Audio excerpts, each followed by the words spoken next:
Hi, so what I'm going to talk about today is something that again could split opinion. This is very much a discussion piece.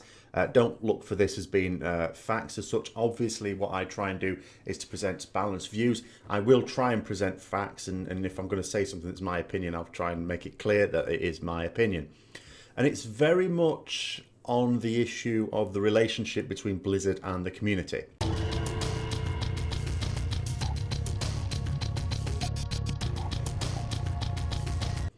And of course there has been a bit of brouhaha recently.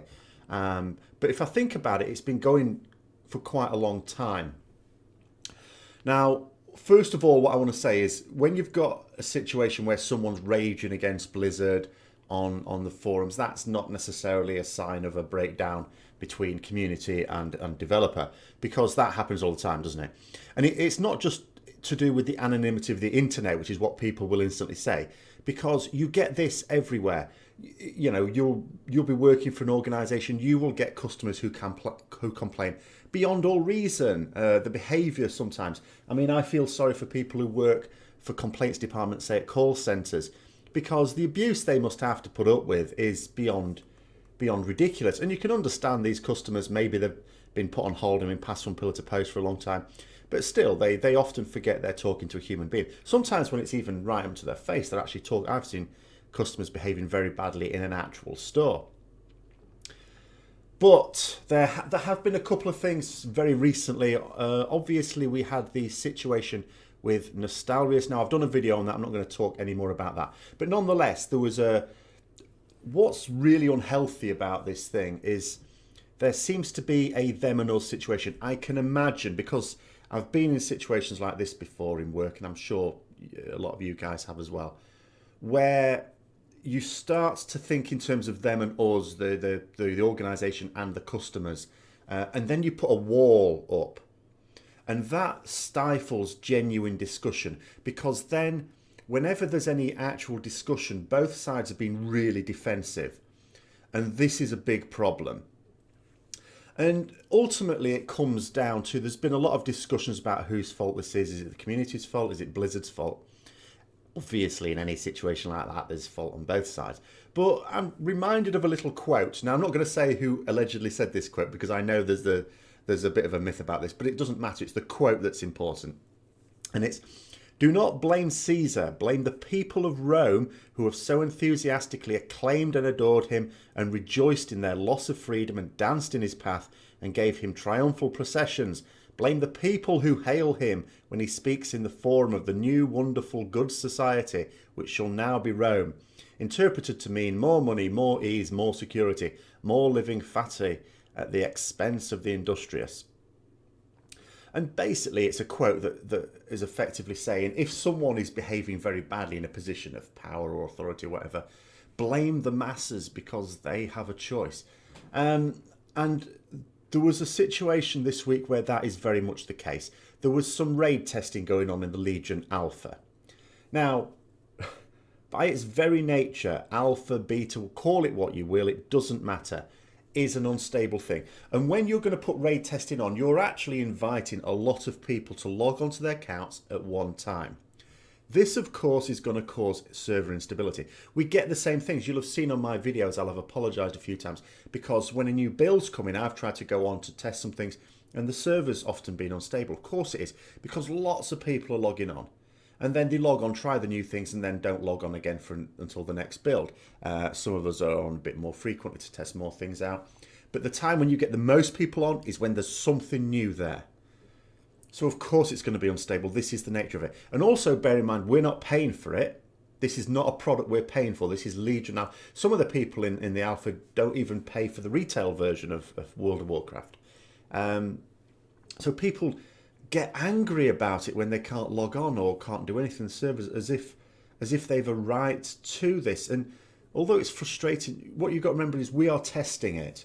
We're not doing it, we're not supposed to be playing a game for our enjoyment as such. Of course we enjoy it. If we didn't enjoy it, we wouldn't do it. We're not getting paid for it. But we're testing a product that is not yet working, and it has to be borne that in mind. So what happened, if you don't already know, and you must have been living in a cave, I think, if you don't know, but maybe you don't.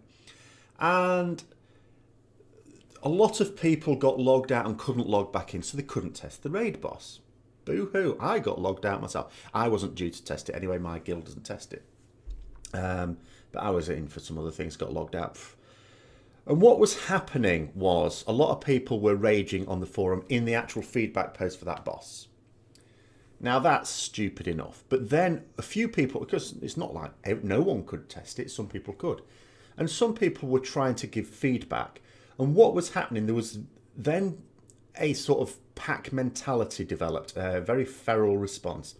All the large number of people who couldn't get on, not just complaining on this forum, but actively downvoting the feedback, the useful feedback that was being provided, which is not only pointless, but it just shows the toxicity of this. And it got really, really bad. And people just basically hijacked this forum post, a bit like people protesting, maybe around government buildings in whichever country you happen to be from. There's been some in the UK, for example, the last couple of weeks.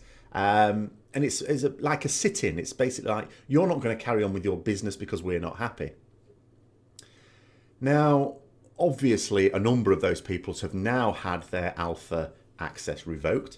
And in fact, for good measure, Blizzard removed their Overwatch beta access as well. But again, this isn't about that. But nonetheless, we've got a situation where there you would say very much that's nothing to do with Blizzard. Blizzard did not mishandle that in any way.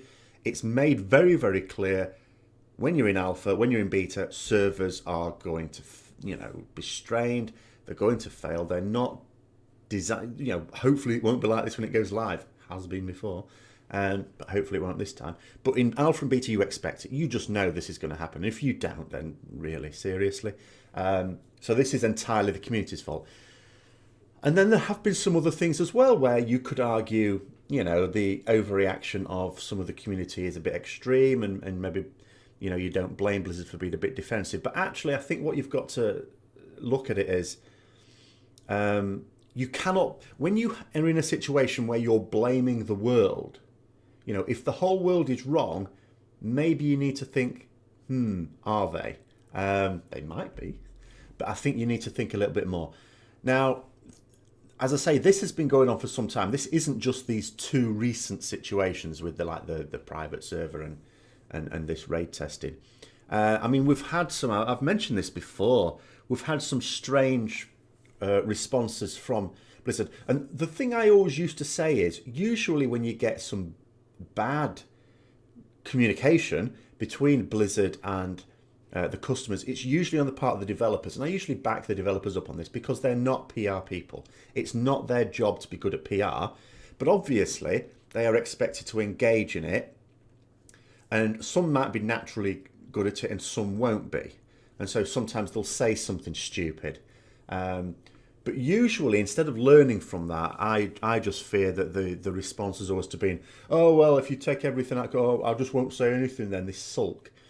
But even community managers who are employed for PR, it is entirely their job to communicate, to provide that link between the development team and maybe other parts of Blizzard as necessary and the community. So when these guys maybe get it wrong, that's a bit more worrying. And that's where I start to think, and I was thinking some months ago, there's a them and us attitude developing, which means that when we try to provide constructive feedback, by its nature, doesn't matter whether you call it constructive or destructive feedback, it's a criticism, isn't it? Let's be fair.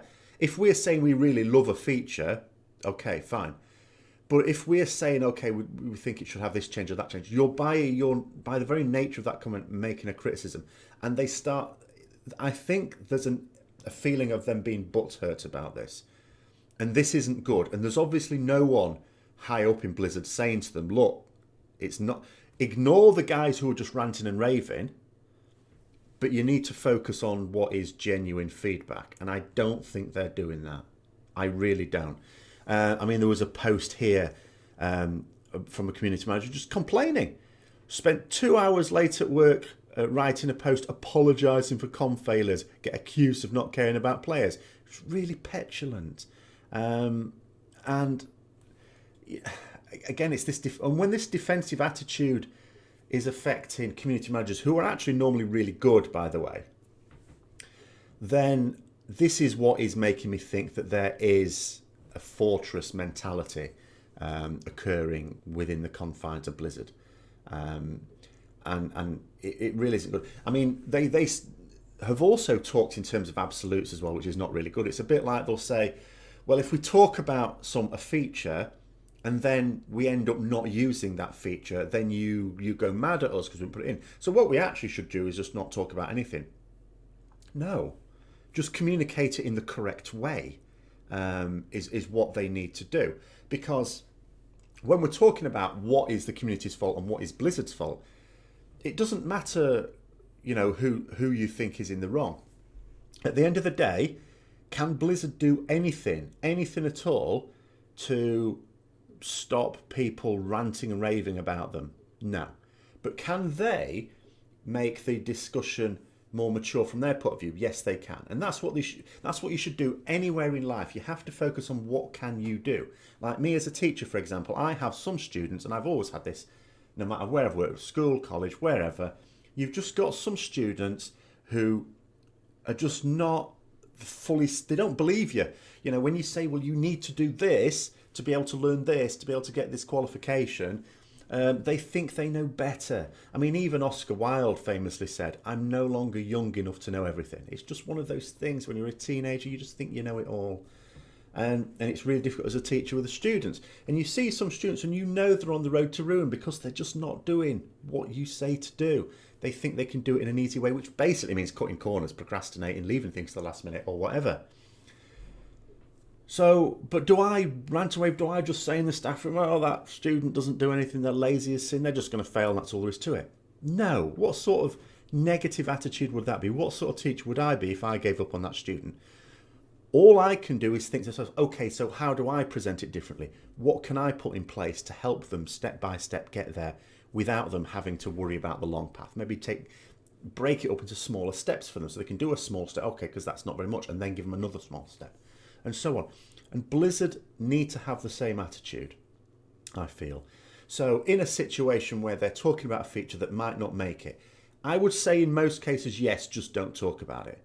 But at the same time, you do need to be talking about new features. So if you have to talk about a feature that you think will be in, but it's not there, which means it might not be, you need to be very, very clear. This is a feature that we are maybe going to put in, and you have to be really clear about what the maybe is about. Is it because you're not sure if it's a good idea, or is it because you're not sure if it will work? Really clear on that. And then at the point at which a decision is made not to include it, come back and just be honest and just say, look, the reason we couldn't do this is either because it doesn't seem that the community were all that bothered about it and it's a lot of resources, so it's not worth the effort, or, well, we tried it out, it wasn't really working, it was causing a lot of other things to go wrong, we've had to put it on the back burner, sorry guys. If you say that, yes, there will be still people who really wanted that feature and will complain. But the majority will be fine with it because you've been honest and you've given the right information. It's not a case of communicate or don't communicate. It's a case of communicate in the right way. So when there's been a recent post about with class feedback, I mean, I'm very butthurt about this as a rep paladin, we've had nothing. And even the theory craft, I'm not just talking about me, I mean, the very senior retribution paladins have not been getting feedback from Blizzard regarding their own feedback. And, you know, Blizzard have said, well, just because we're not saying anything doesn't mean to say we're not reading it. Well, again, how hard... I mean, no one expects them to be responding all the time and to respond to everyone's posts. That's ludicrous. But how difficult is it just to say something there that says, yes, we accept that this is an issue, but we are still deciding on how to deal with it, or saying, we don't accept this as an issue. All right, without being patronising, because they have put a couple of posts up where they've actually patronised the community, and that's really bad as well. Doesn't matter how much cleverer they think they are, they should never treat their customers as being retards, basically. It's just the right way of doing it. Just some response. That's all most people want. Most people just want a response. You can see it yourself, can't you? You look at a post on the official forums, usually on the US forums, where especially a developer, but it could be a community manager as well, responds to it. All of a sudden, loads of people go into that thread and start responding back because they like the discussion. Most people enjoy the discussion, the relationship between Blizzard and the customers. And I think that has become very strange. I think part of the reason it's become really strained is just because WOD has been a disaster. And what we're basically saying to large sections of the community who've put a lot of effort in, we mustn't forget the fact that all these guys put a lot of effort in, and we've basically turned around and said your efforts are worthless, unfortunately, because WOD has not been good. And it's not necessarily all their fault. They may have been constrained themselves.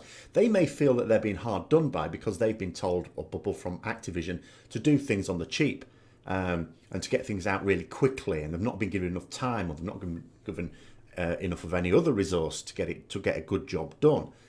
And then the community's attacking them as well. But you just have to brush it off. I have sometimes been in an organisation as a teacher where we've had to do something in a particular way just because either the senior management have said that, or because Ofsted have said that, our inspection team, or because the government have said it. And sometimes we get it in the neck. Do I take it personally? No, because I'm able to dissociate the criticism from the person. What they're criticising is what I'm having to do. They're not criticising me. And the same attitude, I think it would be a lot healthier if it pervaded at Blizzard. That when they're getting criticism, it's not them that's getting the criticism. It's the thing that the people are criticising. Dissociate it from yourself, and you'll have a much happier relationship with your customers. There's so many organisations where you can't ignore customer feedback, for goodness sake. A little bit of a rant there, but I just really do think that you cannot change the community as such. The ones who will rant and rave will always rant and rave. But I do think Blizzard do have the power to think to themselves, is the type of feedback we're given good enough? And does it help those who want to give good feedback do so and rise above the din of the rages? But anyway, that's my thoughts. You can say what you think, of course, because don't forget to like, comment and subscribe if you did like it. If you don't like it, don't forget to comment anyway. Comments are always good. Comments, good or bad, are always good. And until next time, I'll see you later.